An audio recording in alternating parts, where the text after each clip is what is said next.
স্বাগতম আপনাকে। সব রকমের আপডেট এবং লেটেস্ট নিউজ পেতে অবশ্যই চ্যানেলটিতে সাবস্ক্রাইব করুন। ধন্যবাদ। I don't like to meet unknown people. বনানীর রেন্ট্রি হোটেলে ধর্ষণের শিকার হওয়া দুই তরুণী এখন অনেকটা বদলে গেছেন। নিজেদের এখন লোকচক্ষুর আড়ালেই রাখছেন, ঘর থেকে বের হচ্ছেন না।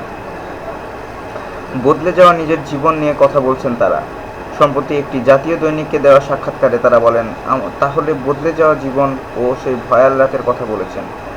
28শে মার্চ সেই রাতের ঘটনার বর্ণনা দিতে গিয়ে নির্যাতিত ওই তরুণী বলেন, হোটেলে গিয়ে অন্য মেয়েদের দেখি। হোটেলে যাওয়ার পর সেখানকার এনভায়রনমেন্ট ভালো লাগেনি আমাদের। ওখানে দুটি মেয়ে ছিল, বারবার দেখছি এদের নিয়ে। একবার সাফাত রুমে যায়, অনেকক্ষণ থাকে, এরপর নাইম যায়। আমরা রেস্টুরেন্টে বসেছিলাম, সেখানে আমরা দুই বান্ধবী কিছু খাইনি, সাফাত সহ অন্যরা খেয়েছে। ওরা ড্রিঙ্কস করেছে।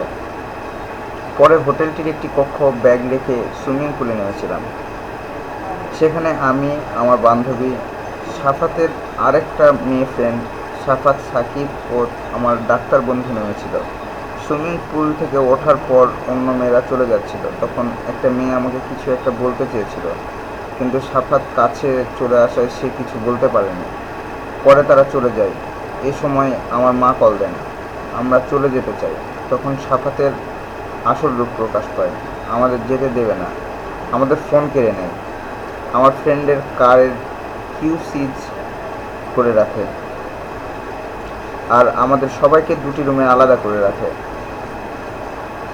আর ডাক্তার বন্ধুকে বলে যে ও পালিয়ে যেতে পারবে না, নিচে গানম্যান আছে। আর মেনলি ওদের কাছে পিস্তল ছিল, যতদূর মনে পড়ে নাইমের কাছে পিস্তল ছিল। একই রুমে আমাকে ও আমার বান্ধবীকে জোর করে ধর্ষণ করে সাফাত ও নাইম। সেখানে সাকিব ও বিল্লালও ছিল। সাফাতের নির্দেশে বিল্লাল ভিডিও করে। ওরা সে রাতে মানুষ ছিল না, জানোয়ারকেও আমি তাদের চেয়ে ভালো বলবো, বুঝলেন? অনেক চিৎকার করেছি, কেউ আসেনি সেভ করতে। ওরা আমাদের বিয়ে করার প্রস্তাব দেয় বারবার। যাওয়ার সময় বলেছিল, যখন ডাকবো তখনই আসবা। ভিডিও নেটে ছেড়ে দেওয়ার ভয় দেখিয়েছিল।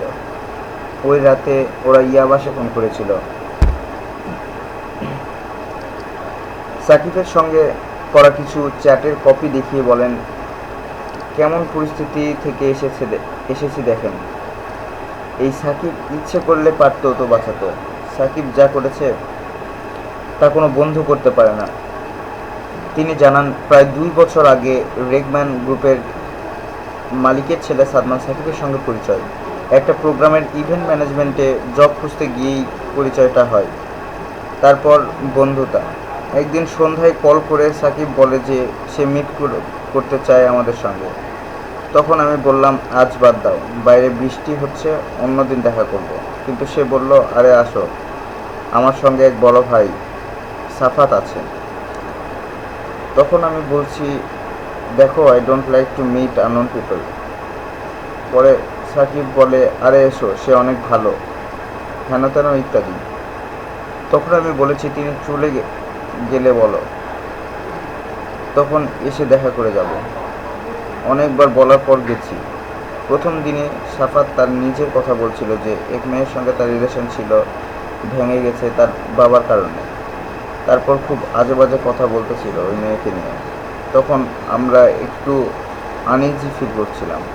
এর মধ্যে সাফাত ও সাকিব আলাদা দূরে গিয়ে কথা বলেছিল। পরে কাছে এসে সাফাত আমাদের দিকে তাকিয়ে বলে, তোমরা দুজন খুব ভালো, আজ থেকে তোমরা আমার ভালো ফ্রেন্ড হয়ে গেছে। তারপরে তার বার্থডের কথা বলেছিল। ইচ্ছাকৃত যৌন সম্পর্কের ব্যাপারে সাফাতের দাবি প্রসঙ্গে ওই তরুণী বলেন, যদি ইচ্ছাকৃত হতো তাহলে মামলা করলাম কেন? মামলা করার প্রশ্নই উঠত না। ওরা কত লুকাবে আর বানিয়ে কথা বলতে পারেন, সত্যি তো বের হবেই। ওরা অনেক মেয়েরই জীবন নষ্ট করেছে। ধন্যবাদ ভিডিওটি দেখার জন্য। আরও আপডেট পেতে চ্যানেলটিকে সাবস্ক্রাইব করুন।